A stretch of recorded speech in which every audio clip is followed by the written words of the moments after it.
welcome everybody in this new video. In the last video we've discussed some of the array functions, and in this video I will give you some assignments with which you'll learn more about the array functions.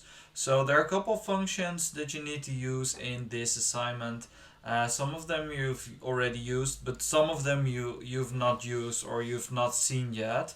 If you run into if you're not sure if you need to use that function, don't forget to check out the context help or go into the more detailed help, because with those help functions you're able to figure out yourself what function you need to use. Alright, so let me just open this up. I will post this. You can find this VI in the classroom under this with this video as well. And what I did is I made the random number generator which generates round numbers between 0 and 100. It's in here. It generates 50 numbers right now, and then it breaks out of the loop. Alright, and we're using this. You need to use this array or this loop actually to create the next assignments. First, display the array in a graph. Then I want to find the or give me an indicator which displays 7th, 13th, and 16th value.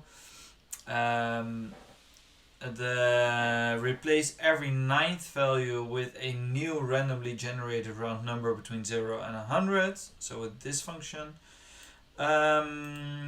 remove the first 20 values from the array and display the output in an array in a graph as well. So if you are removing the first 20, then the other 30 that are left is still an array. It's still a set of numbers. Display them in a graph as well. Find the first 3 elements after the value of 20. So make sure you find where the value 20 is in the array, and then give me the first 3 values after the value of 20 in the array. Of course, there's a possibility that when you generate the 50 numbers in the beginning, that there's no value of 20 present in the array. Then just run the VI again. You will generate 50 new randomly generated numbers, and maybe then you will find a 20. If you don't find a 20, there are other possibilities to actually replace one of the values for 20. Copy the loop. So you need to copy this loop and change the value of 50, which stops the loop, into a control, and find the last value of the new array. Right, so it doesn't matter. So you need to replace this with a control, and you need to find the last value of the array. And there are a couple ways. There are a couple different ways you can do that.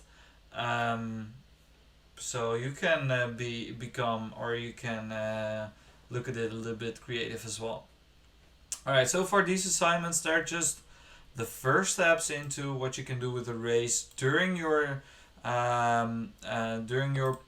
programming career with LabVIEW. You will learn a lot more of these array functions, but especially if you use the help function and the context help, then this will develop yourself into utilizing the help function.